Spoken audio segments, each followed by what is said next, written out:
And we're back with more exciting adventures of the Incredible Hoax. I am Chris. I am Mark. Today is day 4,000,000,001 of the COVID pandemic stuff. Just kidding. I don't know what day it is, but it feels like 4,000,001. This is as of today. Today's 6 date. months and counting. We're right? the first week of October. Are we still first week of October? Yeah, we're still first week of October at this taping.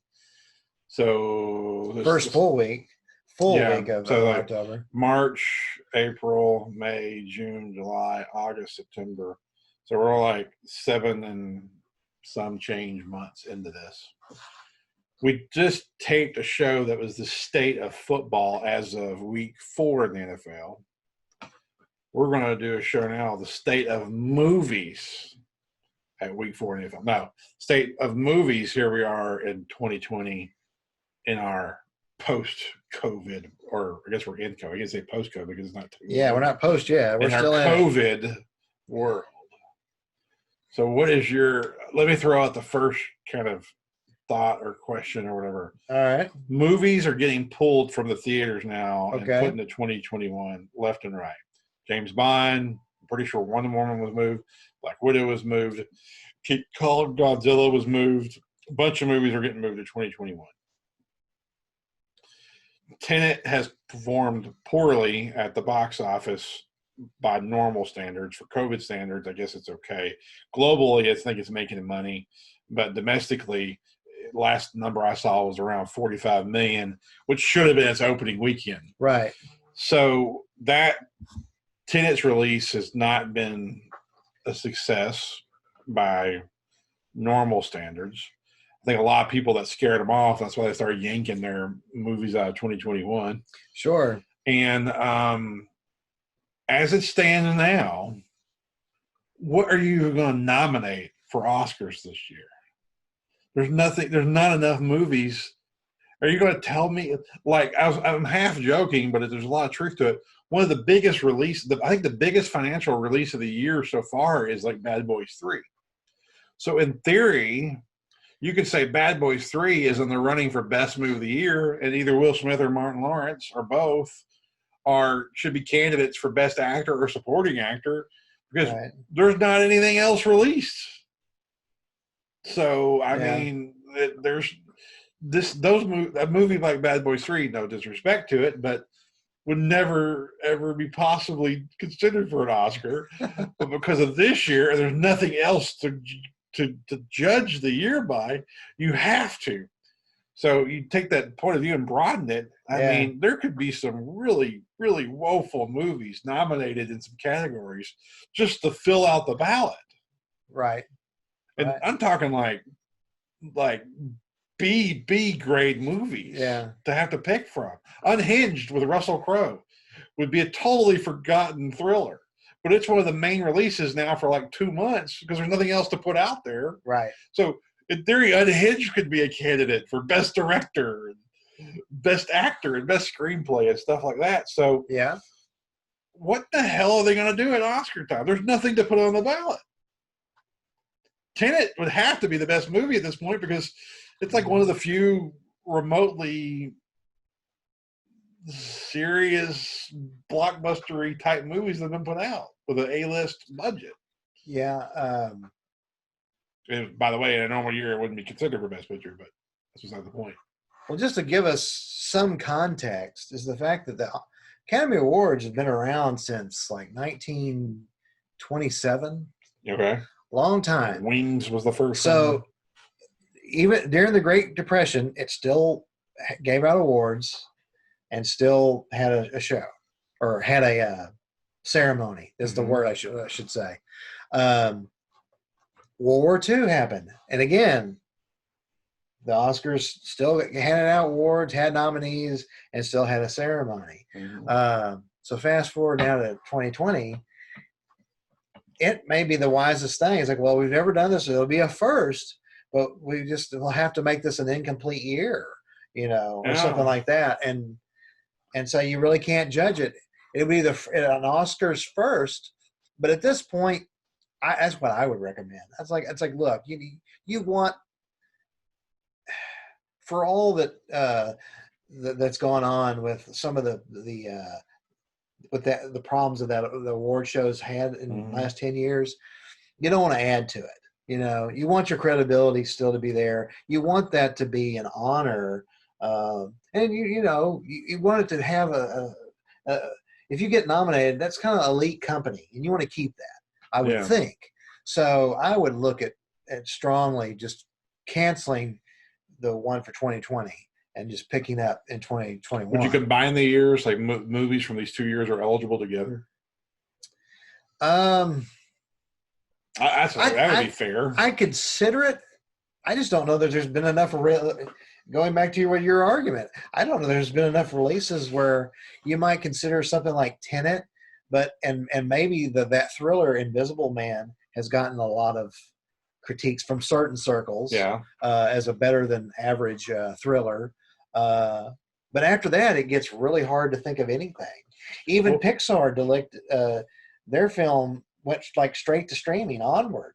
Well, it did release, but it was only out like a week, and then the COVID happened. Yeah, well, it was a short while, wasn't it? And they shifted it over to And the only reason I remember that is because with Trisha recovering, me and Jude were like scrambling for anything entertainment because we were stuck at home with COVID. Plus, we were really stuck at home because we had somebody that was recovering from major surgery. So like it was like, oh, dude, Onward is like free. Let's get us something to watch. Let's watch it. There's nothing else to do right now. So that's the reason I remember that so vividly. I think what will happen is, this is my guess. I haven't read this. I'm just guessing. My guess is they'll ease up the rules about distribution, and they'll accept streaming features of, say, 80 minutes length or longer, something like that qualify as a feature. And they'll say, okay, if it debuted, usually we want to have a theatrical run in New York or LA for 2 weeks, and then it's eligible for an Oscar. They'll probably ease up that rule and say, okay, if it did go straight to Amazon or Netflix, this year there's an exemption. If it went straight to those platforms, but it is a feature, we'll make them eligible for the Oscars 1 year only. That probably be the most sensible thing they could probably do. And that way, because there has been new features that went straight to streamings. Disney had straight to streaming features. They all did. All of them did. So you just have to open up for those to be eligible. That's the only solution I'm coming up with. Yeah. Otherwise, you're going to have a shallow pool of movies to pick from. Tenet, for instance, if you watch the movie, the film editing in that movie is mind-boggling. I think I told you. I think you haven't seen it yet, but like, I think the text I sent you was like, dude, this is one of those film editing achievements that I would put up there. I remember you saying something. It's definitely like a benchmark in film editing. So it's like definitely a movie to take note of for film editing. And that's a category, I think, and even under normal circumstances, it should win. But the irony is that's the only movie probably worthy of nominating right now for that category. What else will it be? But like you said, Invisible Man and Bad Boys 3. I mean, that's all. There's nothing else to pick from. Right. So I think they're going to have to open up the distribution rules. That's the only way I can imagine this being pulled off. I would add to that, you may be right, but I would just remind us all that there are big Hollywood players who are still fighting and resistant to that kind of streaming and the release dates and that kind of distribution issues. I know that Spielberg, being number one, he's still very much fighting that. Scorsese, and I think he's not as hot about it now since he's the Irishman. All that. But in previous years, he was a little more. He was a little more down on it. So he may have. They may have turned him to the dark side. I don't know. Yeah. But like James Cameron, and anyway, there's a few others like big players that are like they're not really thrilled about that. But I agree that there's very little they can do. You either postpone, cancel, or you ease up that rule. You ease up the rule. I mean, that's really what else can you do? Yeah. It's Yeah. gotten, to segue into the next part of this, it's gotten so bad, so many movies have been pulled that Regal has had to do what? They're having to shut down. Was it 500 theaters? Well, all of them. All of them, all yeah. the Regal theaters will have to shut down because there's nothing to show. Yeah. They say temporary. I mean, is it the beginning of the end? I don't know. It doesn't look good, does it? I don't know. It might have to be a bailout situation, when they negotiate this next wave of COVID relief type funds. Theaters might have to be bailed out like other industries have had to be bailed out before. It's not a crucial industry for infrastructure like the airlines are or something, but I mean, honestly, entertainment in this country is overvalued. But when you saw the absence of it, the complete absence of sports, the complete absence of movies and stuff, Right. what happens to society? We started eating ourselves. Sure. I think that was a large contributor to the unrest of the summer. I mean, there's definitely some very direct reasons for it. I'm not trying to diminish that. I'm not trying to speak against that, but I'm just saying that people had nothing to do but sit at home and just stew. Yeah. And dwell. Yeah, there's a case to be made for having these kind of releases of entertainment to take the edge off. So, but COVID has had an effect. So we're seeing that now nationally with Regal. Let's just say locally, for us Waco folks, there was a planned, not one but two large megaplex theaters were going to be built off an interstate near our hometown right here in Waco. Two large megaplexes were going to be built, one on each side, and it was going to be like at least was it 16 screens, maybe more. It might have been as much as 20 or 24. Seems like I heard 24 at one point. Anyway, one of those plans got shut down about 2-3 months ago. Really? That they lost their backing. My understanding is the Cineplex. So one of those, the Cinemark is all full steam ahead, is my understanding. Yeah, there was another one though that they lost their funding. It was going to be like that was going to be the theater was going to be the anchor, but there was going to be some other shops, and apparently that project got shut down. At any rate, COVID has had an effect. Because clearly someone got nervous with the money and said, okay, we're out. The one they're building now, which if you're not local, you're not going to know what the hell we're talking about. The one over there by the Best Buy, that's still, like, they're working on it now. I drove by it just they're still working on it. My understanding is that's going to be a Cinemark and a Topgolf. And that's all systems go. That one's going. Yeah, as far as I know, that one, I haven't heard anything about that one. So the other one that you're talking about, I guess I'm just not familiar with that story at all. I don't know about that one. Yeah, it was... Well, it was an investment company from East Texas. I can't remember. It might have been Tyler, Texas. But anyway, but it was going to be a theater, and there was going to be a plaza with some other shops, kind of a thing.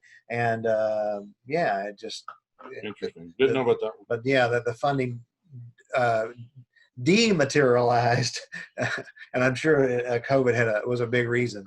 So, do movies recover? I think the short answer probably is going to be yes, because there's still a demand for movies. Yeah. But so we'll just assume the answer is, do movies recover, to be yes. So, but what does it look like 2 years from now? What do you think? What is your prediction on the short term? Short term meaning 2 years, not meaning like the end of this year, but like, where are we 2 years from now with features and movies and cinemas and all that kind of stuff? Well, we recently did a Blockbuster episode, right? I hope it doesn't go that way. I mean, it could. If they want my opinion, not what you want, but what you predict. Okay, I'll do that in a second. Not what you want, what you predict. What I would predict is it comes back, but they only open like so many. Instead of, like, if the number's 500, they're closing, they might start off, well, here's 100. I think it'll be like very incremental is what I would predict. They'd start opening up very slowly and let people slowly come back to theaters. And as we crawl out of this pandemic, assuming we get a vaccine, knock on wood soon, that would help also. But that would be my prediction. Yeah. My prediction is, one of the things that's hurting right now is New York. New York has movie theaters shut down. Mm-hmm. Texas, regular stuff, 75% occupancy, but I don't know if movies fall into the 75% rule or not. I'm not sure about that. My prediction for the 2-year window is they come back, but we might see some theaters choosing to be like a Thursday through Sunday only model. Oh. Where it's like the 3 days, there's 2 to 3 days a week where they go ahead and just not operate because they don't get a certain number of anyway. And I think the 7-day-a-week model might not come back. I could totally see that being the case in 2 years from now. That the theaters are open, but a lot of them are, say, Thursday through Sunday or Wednesday through Sunday. The 7 days a week thing being gone. Like, okay, I got you. How many times you go to the movies on a Tuesday and you and one other dude are in the theater? Oh yeah, that's been a regular. I mean, that's one of the reasons why you go on Tuesday. Sure. Is because there's only you and one other person in the theater. Yeah. I went and saw, I think, the last movie I saw that way before COVID. I think I saw A Quiet Place on a weeknight at the last showing, just for that reason. I wanted to go and not be bothered by anybody. Yeah. And I think me and there was like a couple of like Baylor, like a boyfriend, girlfriend Baylor kids. And that was all I was in here. Me and that couple. That was it. It was great. They didn't do anything stupid. I didn't do anything stupid. We just watched the movie. It was great. It's perfect. It was perfect. But I think they could see that. And I think 2 years from now you'll have openings. There'll be, I think some chains will never come back, or some chains will be diminished by, X number of stores will be lost for good. Mm-hmm. But I think you'll see a lot of half weeks and 5-day weeks as opposed to the 7-day weeks type deals. I think that's probably. Well, I think those sound totally. I could see those things happening, coming to pass, and those may be actually good suggestions too. Not just a prediction, but also it might be a good suggestion to just go back to, because you remember some theaters that used to be where you didn't have matinees, but only on Friday, Saturday, Sunday. Then they started the 7 days a week kind of a thing. Mm-hmm. But maybe they have to go back to the way it was in the 80s, and you only had matinees. So during the week you had 7 and 9, and that's all you get. Yeah, I don't know what they might need to go back to that. I don't know. I don't know. There'll always be demand for features, whether it's in a theater or on streaming or whatever. There'll always be a demand for features. There's going to be the next Marvel Universe sensation will come along. Yeah. And there'll always be that demand, but I don't know how it's going to be delivered. Yeah, all it takes is like one phenomenon. We're just one phenomenon away from, getting people excited about it again. Yeah.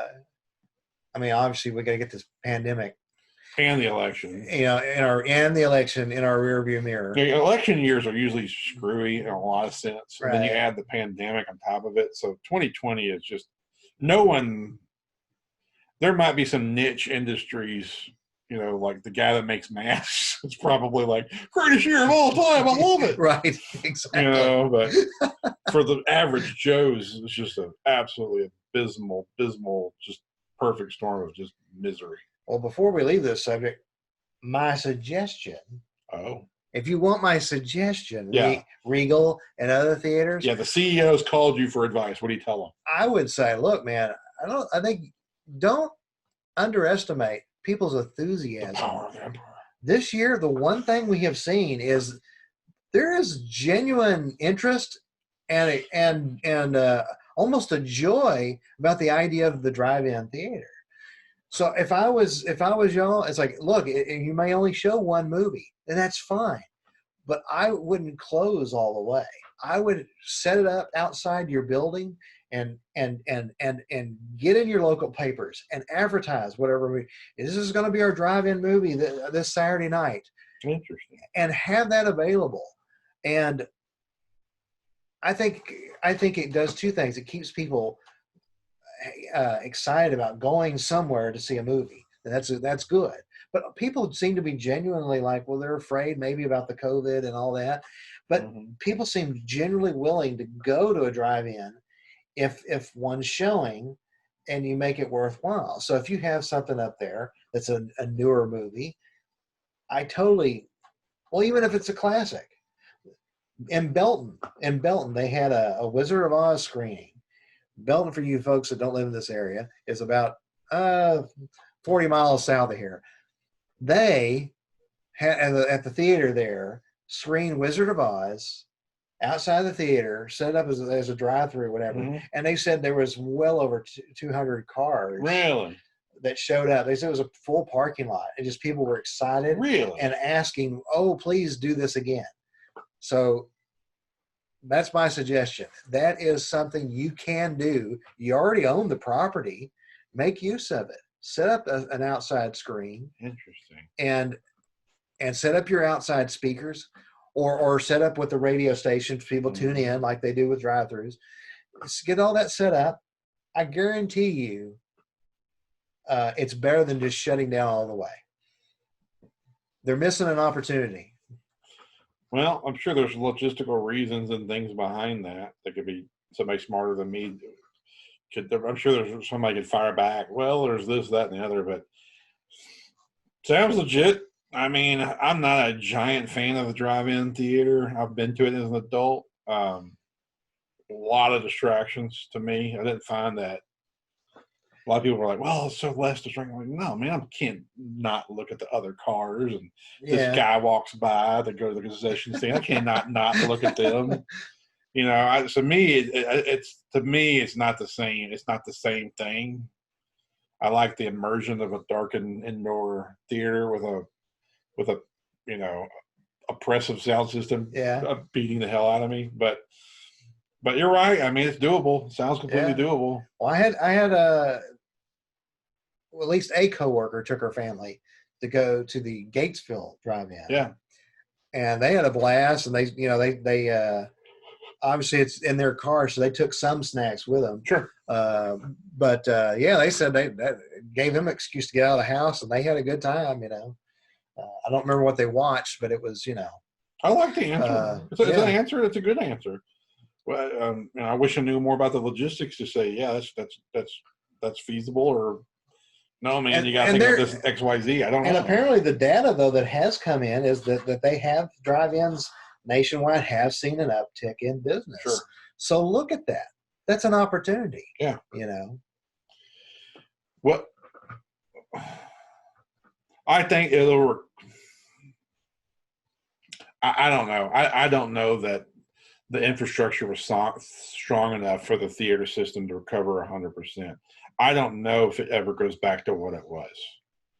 I'm not saying it won't. I just don't know that it will, because it was already on shaky ground, and you already had multiple sources of competition.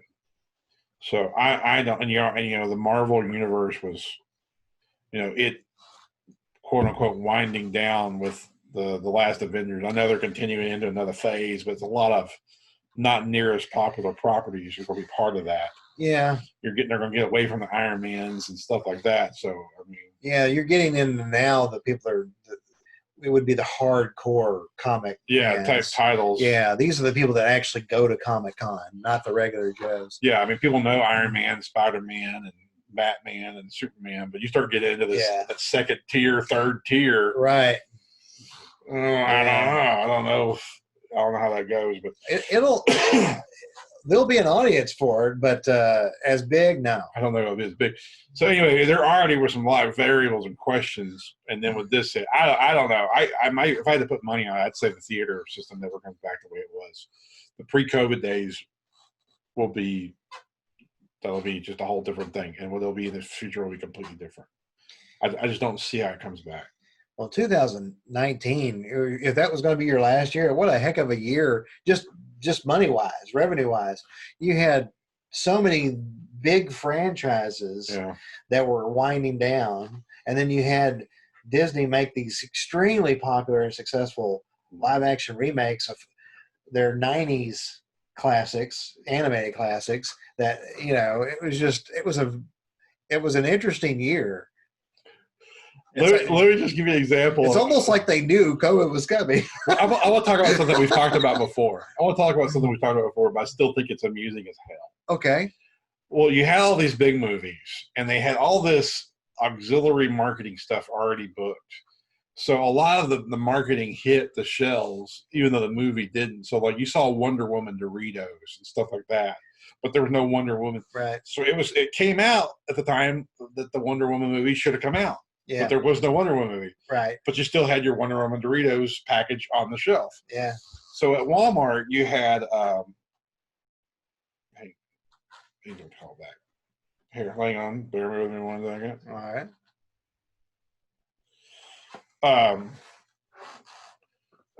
We're just going to pick it up. I'll add this out. So at Walmart, you had Top Gun toys. I know because we got 8-year-olds. Well, I like the toy section myself. So, as you see, but they had these Top Gun toys. Yeah, I forgot that was supposed to come out this year. You're right, and it's been out since the movie should have come out. And it was like two jet planes or two fighter planes in the box. Mm-hmm. Came out, it was like $20. Today, I had to run to Walmart and get a couple things. Guess what it's on manager special for?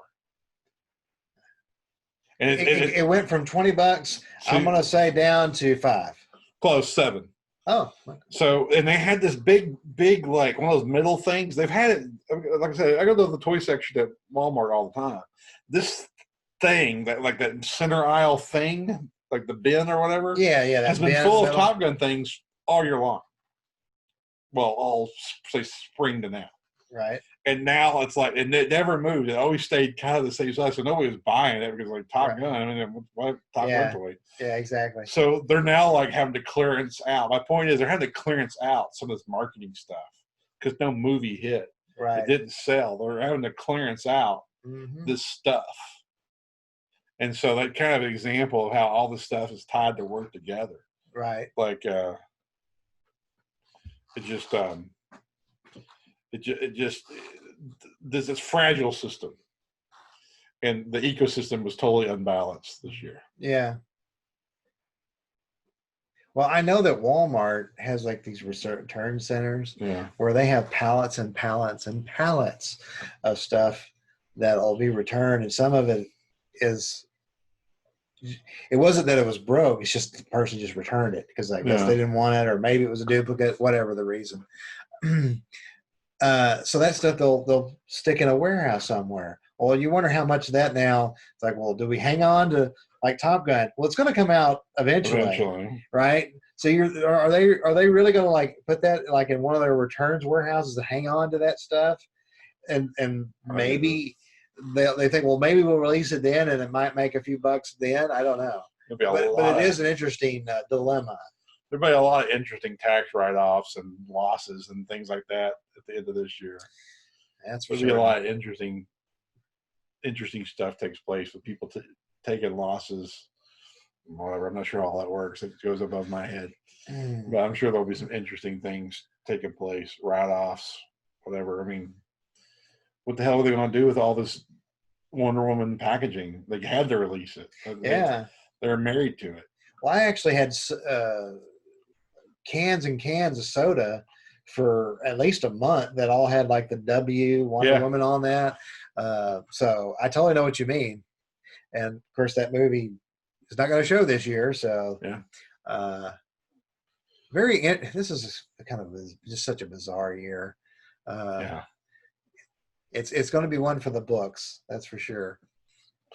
Yeah, the only thing in our lifetime that I can compare it to is 9/11, but this is different than 9/11. 9/11 felt more clear, like it was not as ambiguous as this year. The 9/11 time was like, I mean, we were pretty united. We were all supporting our first responder, we're supporting our military, and it was pretty clear we had to go to Afghanistan and kick some butt. But this year is like so ambiguous. I mean, who do you get mad at? Who do you? What do you rally around? What do you? Well, I remember in the early 70s, I was very little, so I don't remember a whole lot. But I do know that there was times where we'd be in the line because of the gas shortage lines. So you'd wait, 35 minutes to get to the pump. Yeah. But because of that, it limited, because it was a gas shortage, it limited the moving around that people did. So you stayed home a lot longer and everything.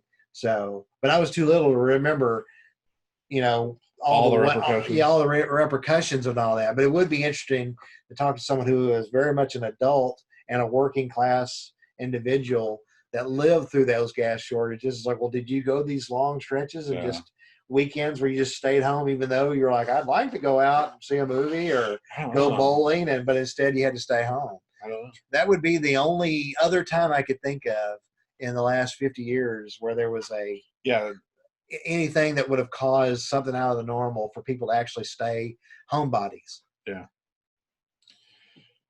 Confucius was the greatest curse is may you live in interesting times, like an old ancient Chinese curse. May you live in interesting times. Maybe this is all a curse. You ever heard that phrase? I just vaguely. That just vaguely sounds familiar. Whatever. Yeah. Maybe we live in interesting times. It's a curse upon us. Well, you made a purchase recently, and it shows your enthusiasm still for all things film and TV. So you're not alone. You just recently got a Transformers thing, a toy over there. And I just was thinking to myself, like, well, that kind of stuff shows. Yeah, but I mean, there's still, I think, people that are enthusiastic about classic film, classic TV.